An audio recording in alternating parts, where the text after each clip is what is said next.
guerra secreta, la agente secreto y el fiasco francés. Durante 4 años de la Segunda Guerra Mundial, Gran Bretaña llevó a cabo en Francia una campaña secreta tras las líneas enemigas. En el corazón de esa lucha había una mujer, Vera Atkins. Hábil, meticulosa y entregada. Atkins era la agente secreto perfecta y dirigía una singular fuerza de combatientes encubiertos, los agentes secretos femeninos. A través del sabotaje ayudaron a la resistencia a causar estragos.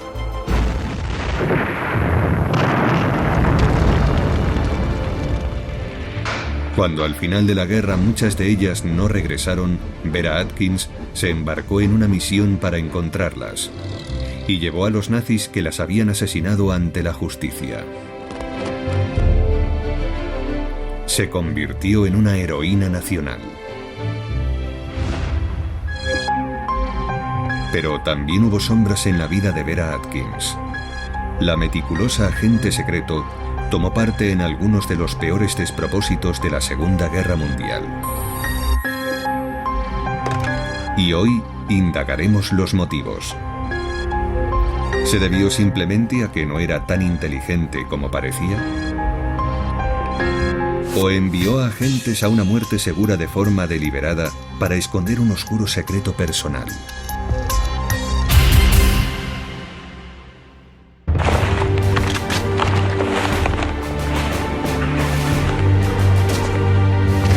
Julio de 1940. En la guerra contra los nazis, Inglaterra está sola.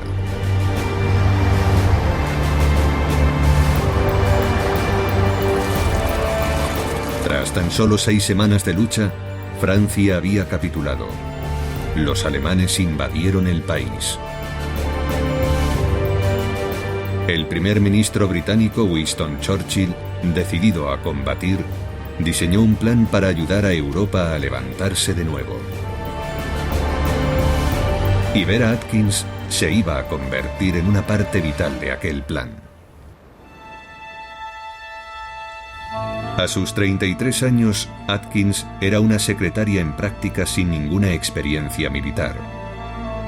Pero había sido detectada por una singular organización, el Ejecutivo de Operaciones Especiales. El arma de Churchill para devolver golpe por golpe. El SOE era un nuevo servicio secreto diseñado para llevar a cabo una guerra clandestina en los países ocupados por el enemigo. Mediante acciones de sabotaje, de resistencia y de subversión. Churchill afirmó que desarrollaría un reino del terror que convertiría la vida de los ocupantes alemanes en un perpetuo tormento. Era un prestigioso club en el epicentro del esfuerzo de guerra británico. Y ahora Atkins tenía la oportunidad de formar parte de él.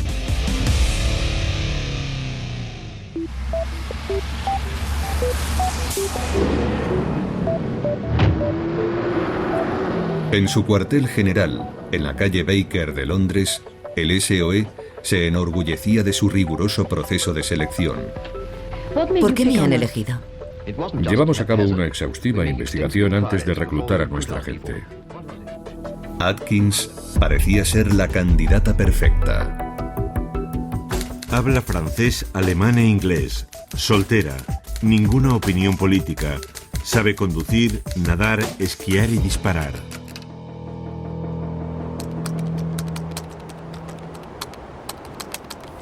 La periodista Sarah Helm, biógrafa de Vera Atkins, pasó 7 años investigando su vida. Fue siempre una persona muy centrada, con una gran determinación. Tendía a confiar en su buen juicio, lo que la capacitaba para alcanzar grandes logros. En abril de 1941, Atkins fue reclutada como secretaria para la sección F.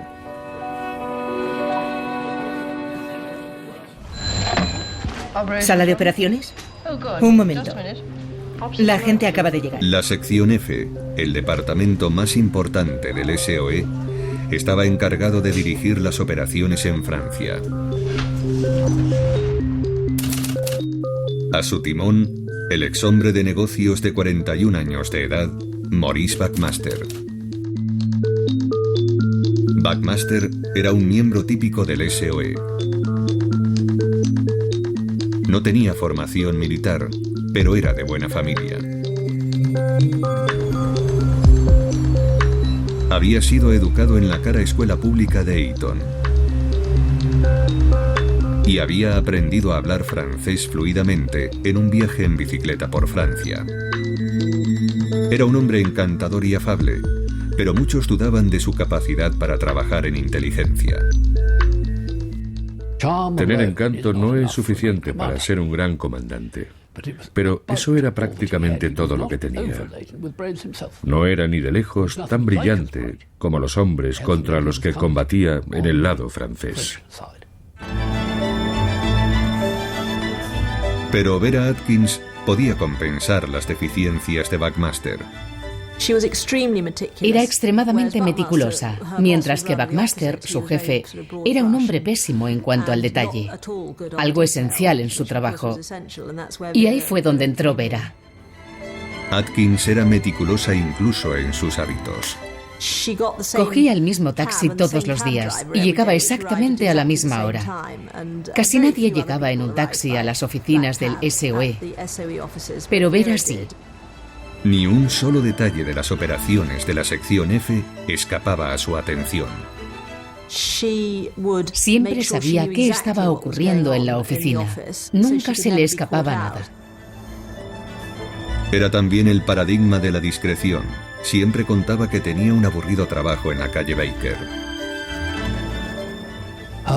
Su madre dio por hecho que salía con un hombre casado, y una mañana comentó: espero que cuando acabe la guerra él haga una mujer honesta de ti. Y Vera no la contradijo. En 1942 se había convertido en una parte integral de la sección F. Y entonces surgió la oportunidad de jugar un papel más importante.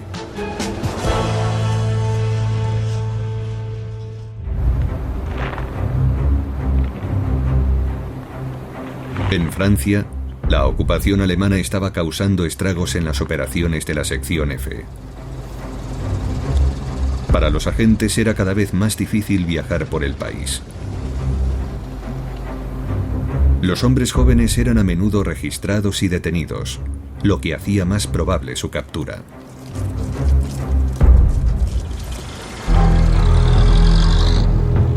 El SOE encontró una controvertida solución. Se enviaría a mujeres tras las líneas enemigas. Trabajarían como operadoras de radio y como correos. Muchos se horrorizaron en Whitehall.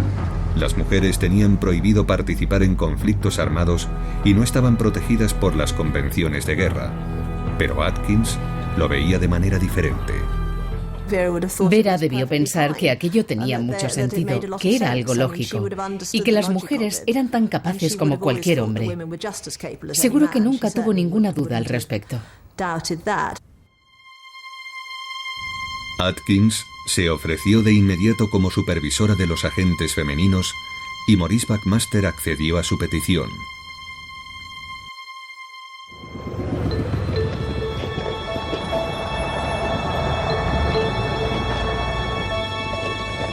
La sección F inició una campaña de reclutamiento.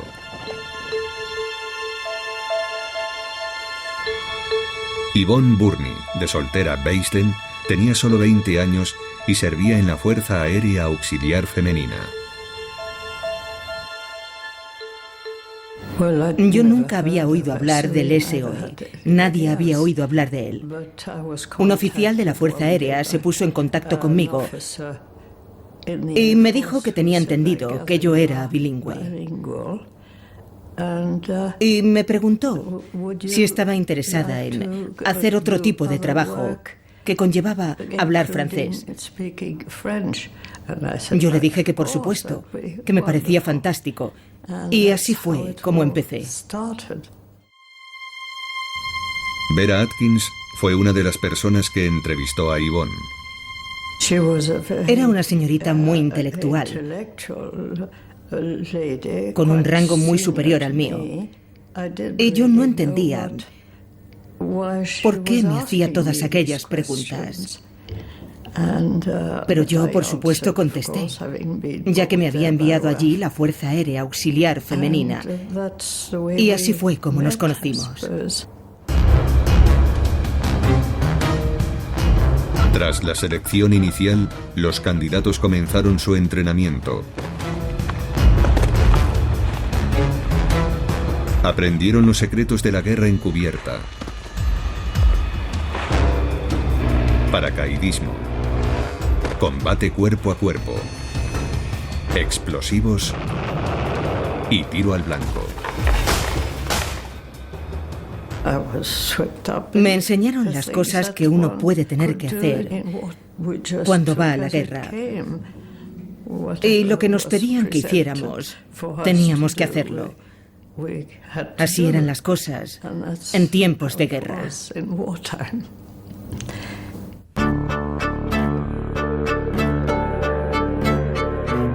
El cometido de Atkins era supervisar la preparación de los agentes femeninos y se propuso averiguarlo todo sobre ellas. Sabía cuáles eran sus antecedentes, dónde vivían, si necesitaban más dinero. Ellas se sentían muy seguras porque notaban que ella las cuidaba, las conocía. A la vez, Vera evaluaba día a día si estaban capacitadas para aquel trabajo.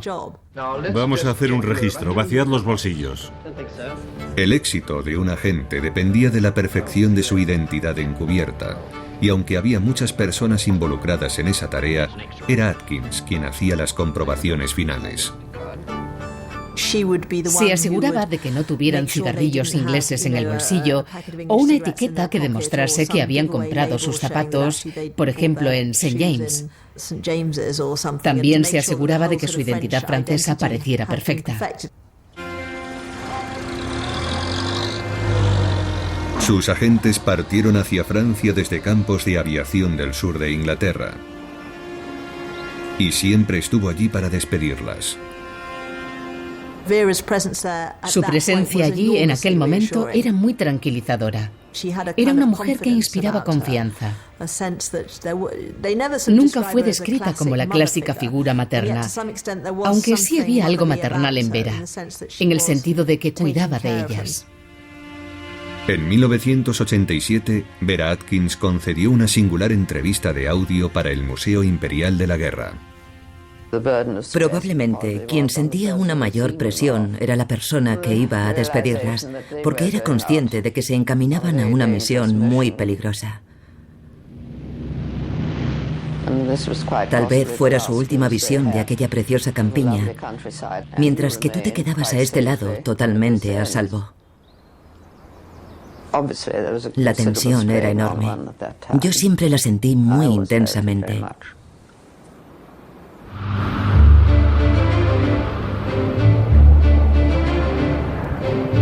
En solo un año, Atkins tenía 9 agentes tras las líneas enemigas, todas demostrando una valía inestimable. André Borel, una trabajadora del extrarradio de París que muy pronto se convirtió en uno de los mejores correos. Yvonne Roudelat recorrió cientos de kilómetros para entregar mensajes cruciales y tomó parte en la voladura de un cable eléctrico de 300.000 voltios cerca de Orleans.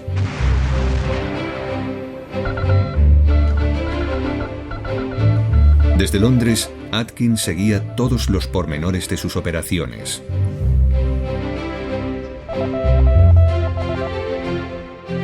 Pasaba largas horas en la oficina velando por sus agentes que se habían convertido en sus chicas.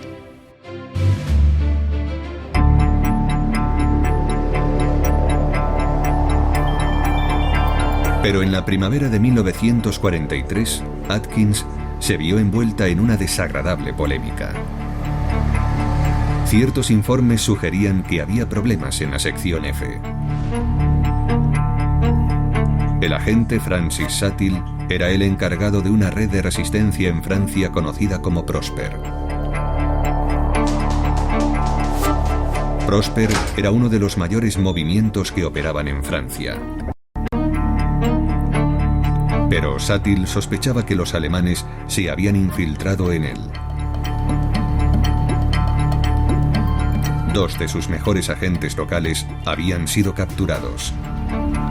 Y Satil se quejó de que el cuartel general de la sección F era irresponsable en sus métodos. Las casas de seguridad, conocidas como buzones de correos, estaban siendo infrautilizadas. Su idea de un buzón de correos parece ser un lugar donde un agente, normalmente cubierto de barro y portando una maleta, puede aparecer a una hora intempestiva.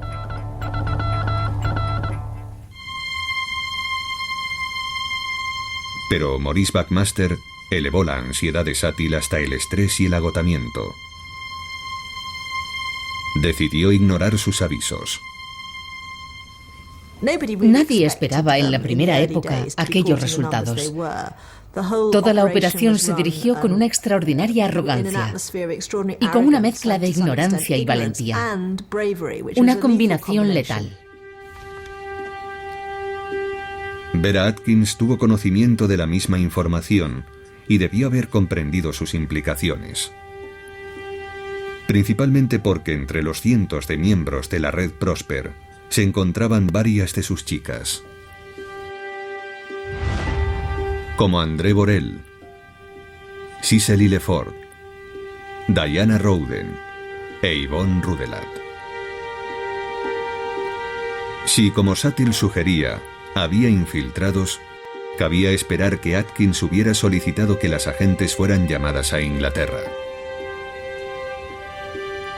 Pero ni Atkins ni Buckmaster hicieron nada. Para ellos eran gajes del oficio.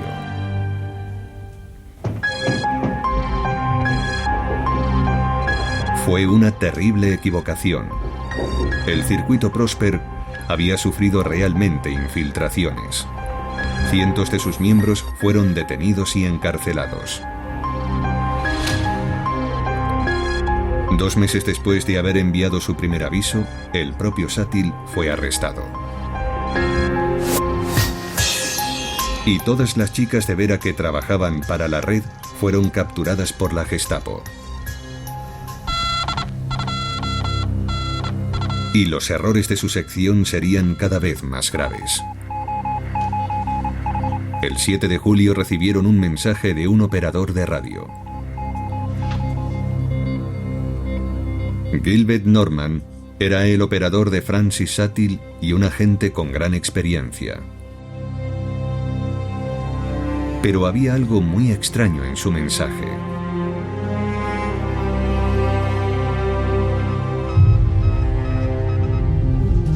Cada señal enviada por un agente debía contener 2 controles de seguridad.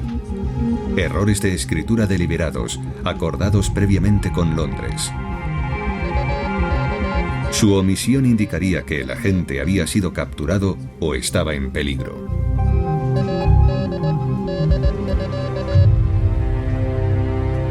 El mensaje de Gilbert Norman carecía de su control de seguridad.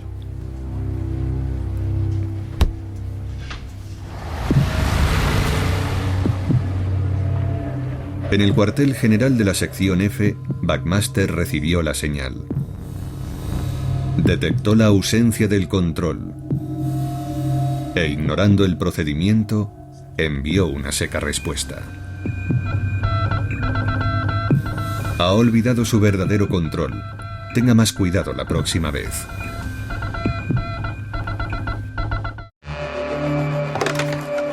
Más sorprendente todavía fue la reacción de Atkins. Vera se mostró de acuerdo con Buckmaster. ¿Por qué Atkins, la meticulosa agente secreto, no cuestionó aquella decisión?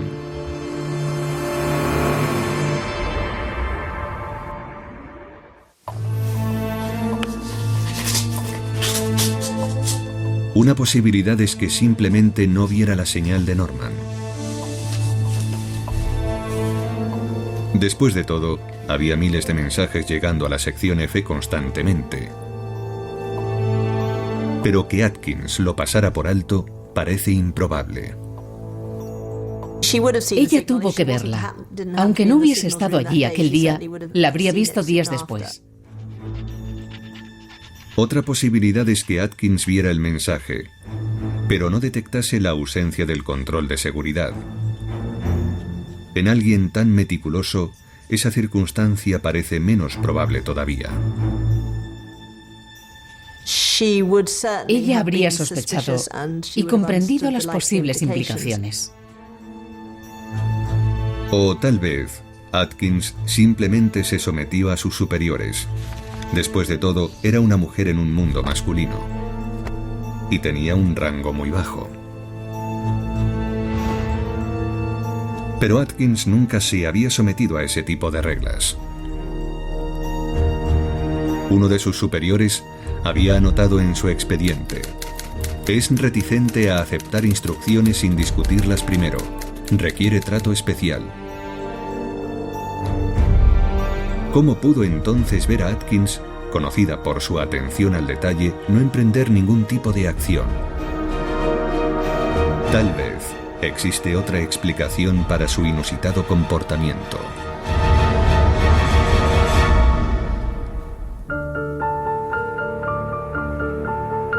Vera Atkins no era lo que parecía. Ni siquiera era Vera Atkins. Era Vera May Rosenberg, una refugiada de Rumanía.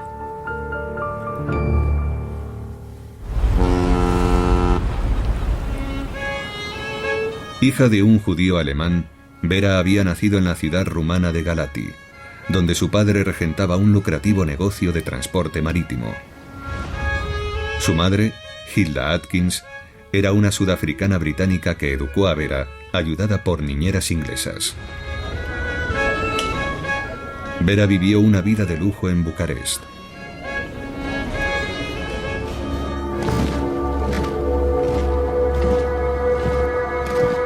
Pero en los años 30 el fascismo cobró fuerza en Rumanía.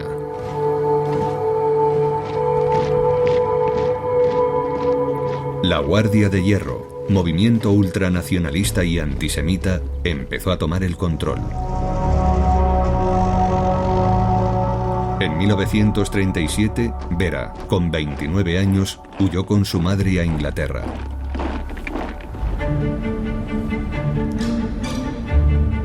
Dos años después comenzó la Segunda Guerra Mundial. Y a finales de 1940, Rumanía se convirtió en aliada de la Alemania nazi. Ello significaba que, a pesar de sus impecables modales ingleses, Vera Atkins era ciudadana de un territorio hostil. Para Vera fue muy importante ocultar en el SOE que era una judía nacida en Rumanía. Durante gran parte de la guerra fue una extranjera de un país enemigo que trabajaba en el departamento más secreto del Servicio Secreto Británico. Si hubiera admitido que procedía de un país enemigo, casi con toda seguridad habría sido recluida. Y había otra razón para que mantuviese su identidad en secreto. Ser británica era una parte crucial en su relación con las chicas. Si cualquiera de ellas lo hubiese sabido, su fe y su confianza en su protectora, por así decirlo, se habrían esfumado. Y Vera era muy consciente de ello. Una de las pocas personas que conocía su verdadera identidad era Maurice Buckmaster. De modo que tal vez Atkins no quiso cuestionarle, porque le necesitaba para mantener a salvo su secreto. Y en aquel verano de 1943, tan desastroso para el SOE, la protección de Buckmaster era más necesaria que nunca. Vera había solicitado la ciudadanía británica, y él apoyaba su solicitud. Hablar en su contra ahora no era una opción. Vera necesitaba su apoyo. Si él dejaba de confiar en ella o pensaba que se estaba extralimitando, podría haberle retirado su apoyo. Y sin su apoyo estaba perdida. Y pudo existir una razón aún más inquietante para explicar el silencio de Vera. Varias personas me han hecho llegar ciertos rumores que cuentan que Vera tenía motivos de índole mucho más personal para mantener la boca cerrada en aquellos momentos. Vera y su madre habían huido a Londres, pero algunos de sus familiares seguían en Europa.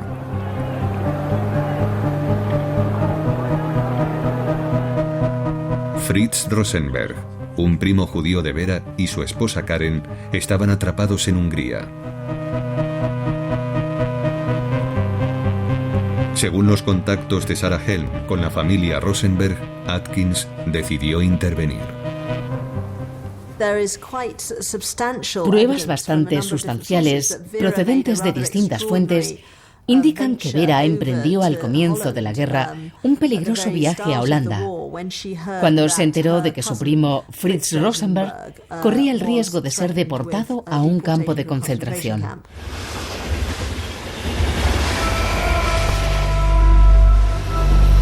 Parece ser que antes de ingresar en el SOE, Vera realizó un viaje extremadamente peligroso a través de la Holanda ocupada para llegar hasta Bélgica, donde pudo haber entrado en contacto con las autoridades germanas para comprar la libertad de su primo Fritz.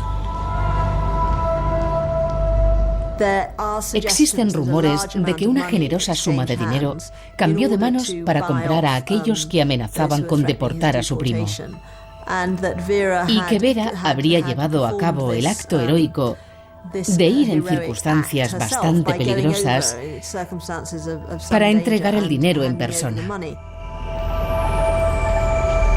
Este contacto con los alemanes hubiese bastado para generar a Atkins un serio conflicto con las autoridades británicas y le habría impedido trabajar en el SOE. Sin embargo, en el trato pudo haber algo más que una transacción monetaria. Se dice que la familia posiblemente accedió a proporcionar información al enemigo durante un periodo de tiempo. Y hay algunas pistas que indican que aquello ocurrió. Si el contacto que Vera había tenido con el servicio de inteligencia alemán hubiese quedado al descubierto, sin duda habría sido vista como una traidora.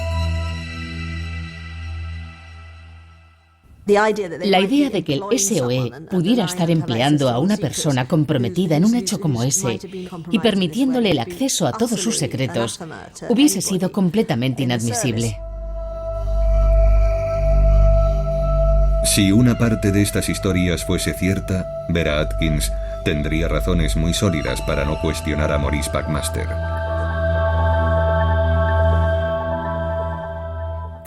Vera habría tenido todo ello muy en cuenta en cada una de las decisiones que tomó en el SOE.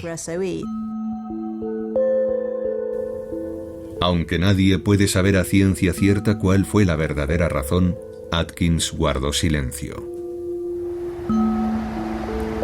Ya fuera porque había malinterpretado las señales, porque no se atrevía a cuestionar a su jefe o porque estaba ocultando su identidad, el caso es que Atkins no dijo nada que pudiese poner en entredicho a Buckmaster.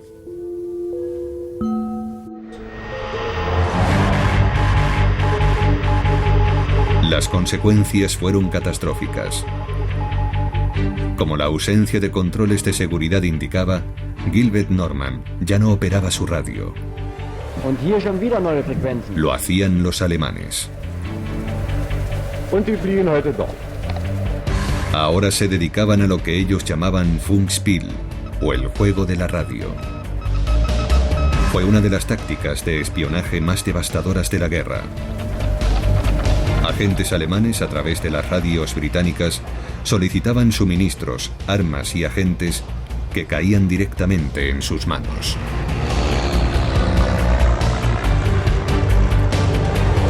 El grave error de la sección F, tan fácilmente evitable, costaría cientos de vidas.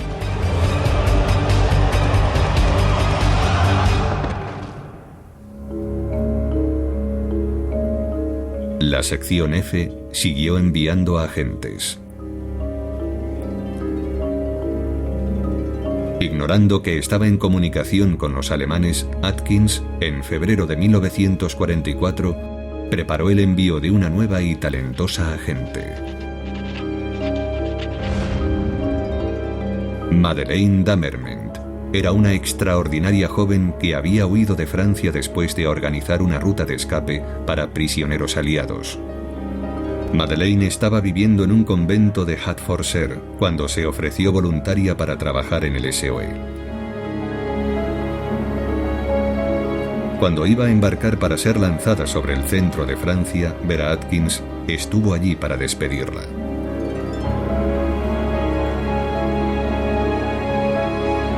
A Madeleine le habían advertido de los peligros a los que se enfrentaba, pero no de que podía haber infiltraciones en la red de espionaje de la sección F y de que sus radios estaban comprometidas.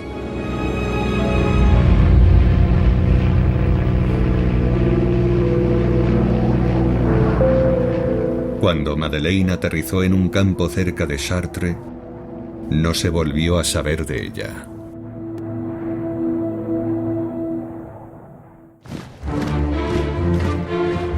Tres meses más tarde, los aliados se preparaban para el día D.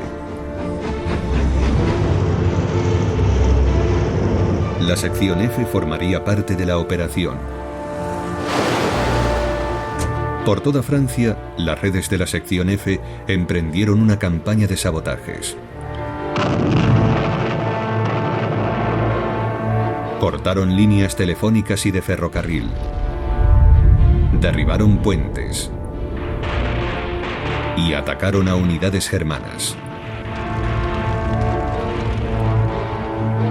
Yvonne Beisten había sido lanzada 3 meses antes sobre suelo francés. Ahora iba a jugar un papel crucial: ayudar a organizar uno de los mayores envíos de suministros en la historia del SOE.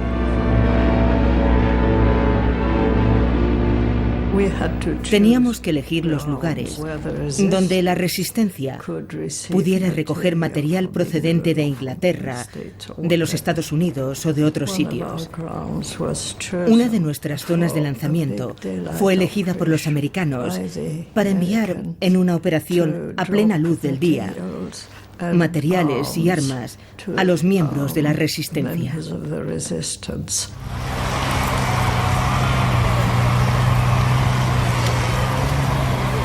A finales de agosto, Francia fue liberada.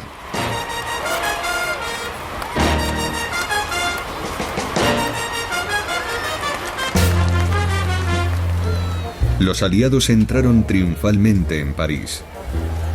Los franceses eran libres. Atkins tenía más motivos para estar contenta.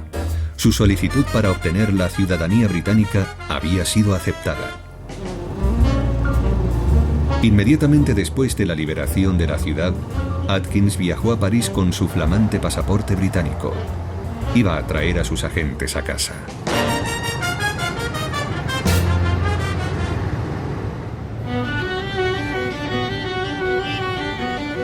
El Hotel Cecil, en Montmartre, era el punto de encuentro acordado para los agentes de la sección F. Atkins era la encargada de recibirlos. Durante el día organizaba su repatriación. Por la noche, lo celebraba con ellos en los bares de Montmartre.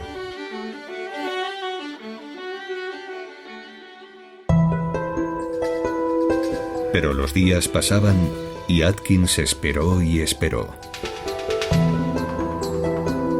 Más de 100 agentes seguían sin regresar. Entre ellos, 14 de las chicas de Atkins, incluida Yvonne Beisten. Pasadas 3 semanas, Atkins abandonó la espera y regresó a Inglaterra.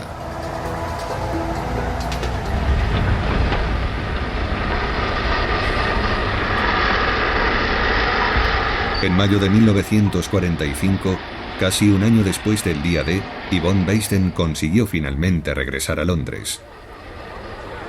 Bajó del tren en la estación de Euston. Bajé del tren y miré a mi alrededor. Me rodeaba una multitud de gente y no sabía qué hacer. Después de esperar un rato en el andén, como no veía a nadie, pensé, ¿qué voy a hacer ahora? Una persona salió de entre la multitud. Alguien me llamó. Hola, Yvonne. Y allí estaba Vera. La reconocí de inmediato. Le dije, Vera, ¿cómo estás? ¿Dónde voy a ir ahora? Ella me contestó, voy a llevarte con tu padre. Vive a las afueras de Londres. No podía creer que Vera estuviese allí, pero no me dio ninguna explicación. Simplemente estaba feliz de venir a buscarme. Cuando Yvonne comenzó a hablar con Atkins, le reveló noticias muy preocupantes. Después de tan solo 3 meses sobre el terreno, había sido capturada. Nos detuvieron un domingo. Hacía un día precioso. Me encontraron, me arrastraron y me sujetaron contra el suelo.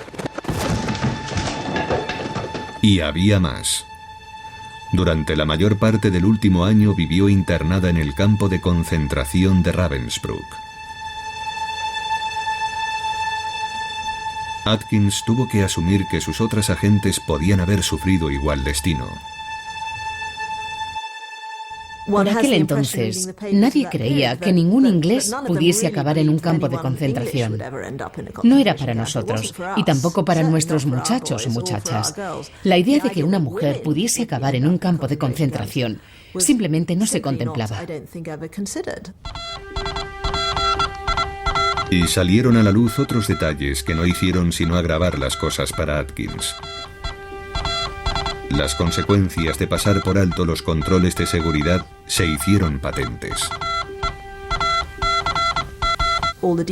Todo apuntaba a que habían lanzado a los agentes directamente a las manos del enemigo. Aquellos agentes no solo se enfrentaron a la posibilidad de morir, sino que cuando llegaron al otro lado, fueron recibidos directamente por la Gestapo, sin la menor posibilidad de escapar. Y fue la propia organización que los adiestró la que permitió que cayesen en aquella trampa mortal.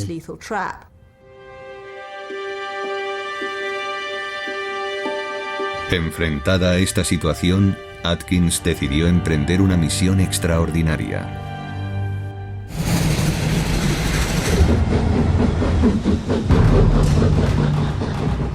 En diciembre de 1945 se aventuró sola en el caos de una Alemania destrozada por la guerra. Atkins estaba decidida a averiguar qué había sido de sus chicas. Fue esta extraordinaria hazaña la que un día la convertiría en una heroína, aclamada por su compromiso desinteresado y su sentido del deber. ¿Pero había algo más que eso?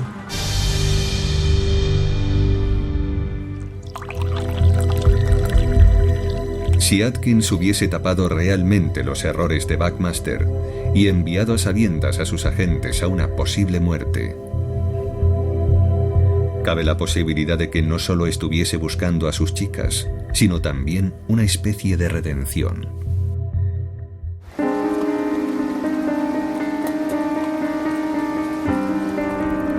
Cualquiera que fuese su motivación, Atkins se enfrentaba a una ardua tarea. Alemania estaba inundada con millones de refugiados y personas desplazadas. El gobierno británico nunca quiso admitir que había enviado a mujeres tras las líneas enemigas, así que las chicas de Atkins ni siquiera figuraban en las listas de desaparecidos. Pero poco a poco, Vera les siguió la pista.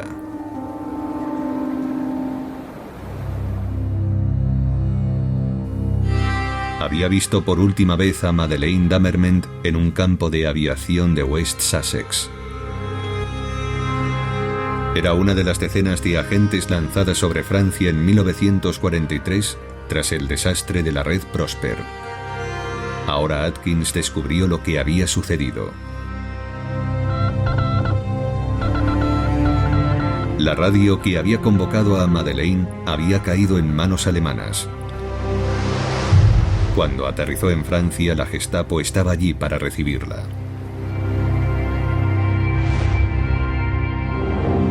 La llevaron a su cuartel general de París, donde permaneció retenida durante 3 meses. Allí fue interrogada por el jefe de la policía secreta, Hans Josef Kiefer.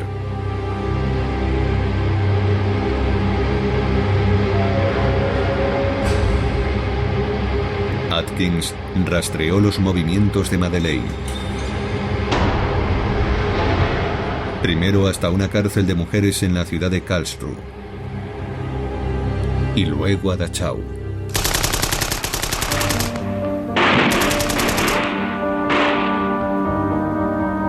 Los americanos se abrieron camino hasta Dachau en abril de 1945.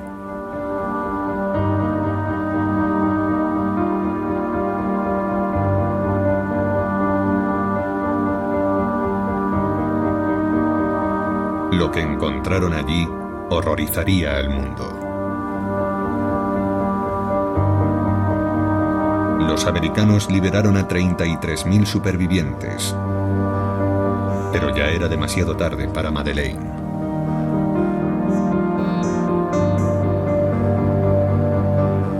Su historia acabó allí.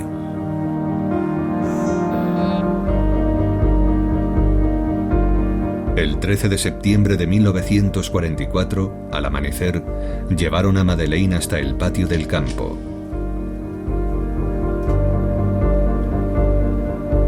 Allí fue obligada a arrodillarse y recibió un tiro en la nuca.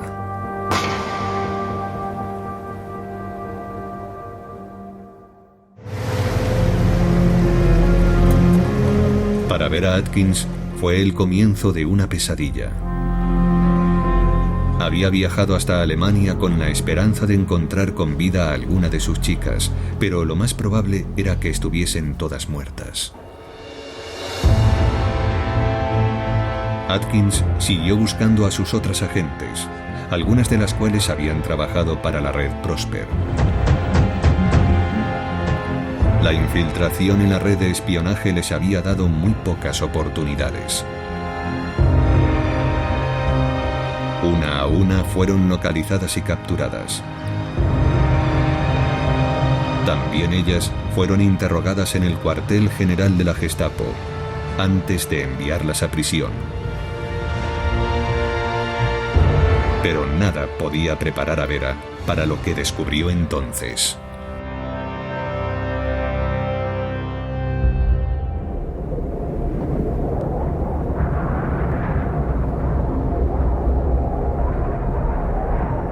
El destino final de las chicas fue el campo de concentración de Natzweiler. Natzweiler era un lugar desolado, diseñado para ejecutar la política nazi de noche y niebla. Una iniciativa para eliminar cualquier rastro de algunos prisioneros especiales. Atkins buscó concienzudamente las pruebas para reconstruir lo ocurrido.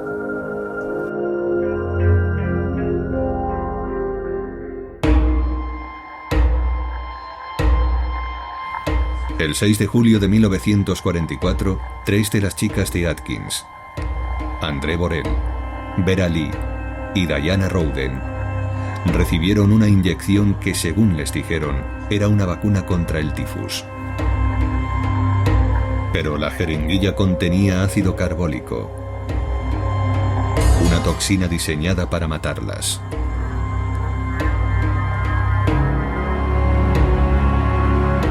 Después fueron trasladadas al crematorio, donde un guardia esperaba para incinerar sus cuerpos. Atkins recabó pruebas con una meticulosa y dolorosa minuciosidad. Lo escuchó todo personalmente, incluso el detalle de cómo fueron desvestidas antes de arrojar sus cuerpos a las llamas. Otro guardia de Natzweiler, Franz Berg, fue testigo de la muerte de las agentes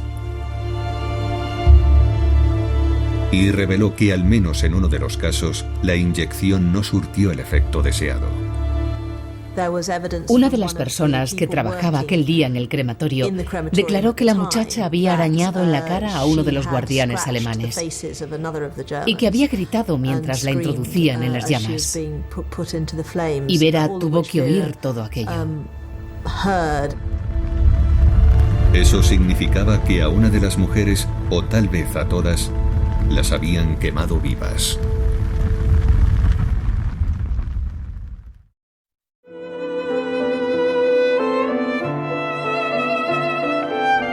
En enero de 1947, Atkins había averiguado el destino de todos los agentes de la sección F, excepto uno. 117 hombres y mujeres habían sido asesinados por los nazis. 11 de los cuales eran chicas de Atkins.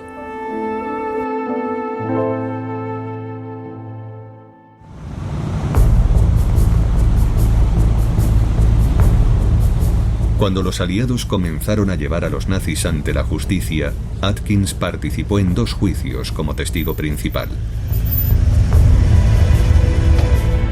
Su testimonio sirvió para que aquellos que habían hecho daño a sus chicas fueran sentenciados a muerte y ejecutados. El caso de los agentes desaparecidos quedó cerrado.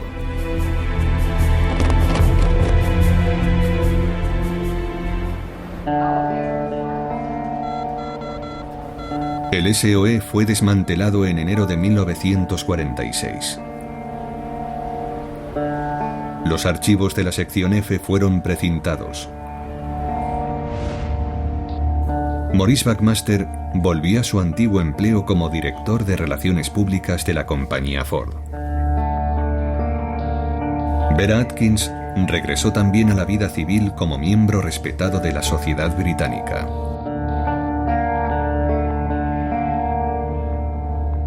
Pero no pudo dejar atrás los recuerdos del SOE.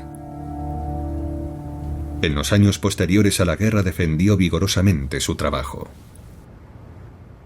Se convirtió en una especie de embajadora de la historia del SOE. A ella acudían todas las familias que deseaban obtener información sobre sus hijos, hijas o padres desaparecidos. Ella recibía sus cartas y las contestaba. Se ocupaba de cada caso.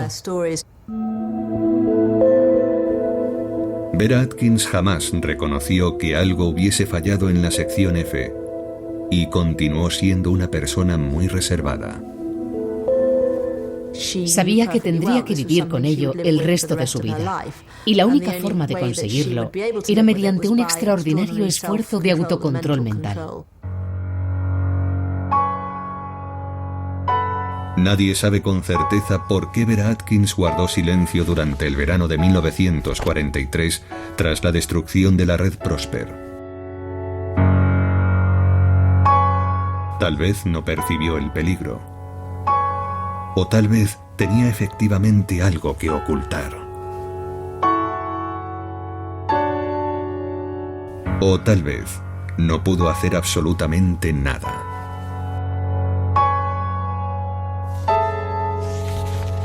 De lo que no cabe la menor duda es del enorme sentimiento de responsabilidad que sintió por sus chicas. Ella fue la responsable de que yo fuera a Francia, de que acabara en el campo de Ravensbrück y también de que saliera. Así que, indirectamente, ella fue la responsable y ella lo sabía. Desde nuestro punto de vista, el de los agentes, ella tenía toda la responsabilidad. Santo Dios, menuda responsabilidad. La sombra del desastre de la sección F perseguiría a Vera Atkins el resto de su vida. Me acuerdo perfectamente de todas. André Borel, Diana Rowden, Cicely Lefort, Noor Inayat Khan, Violette Szabo,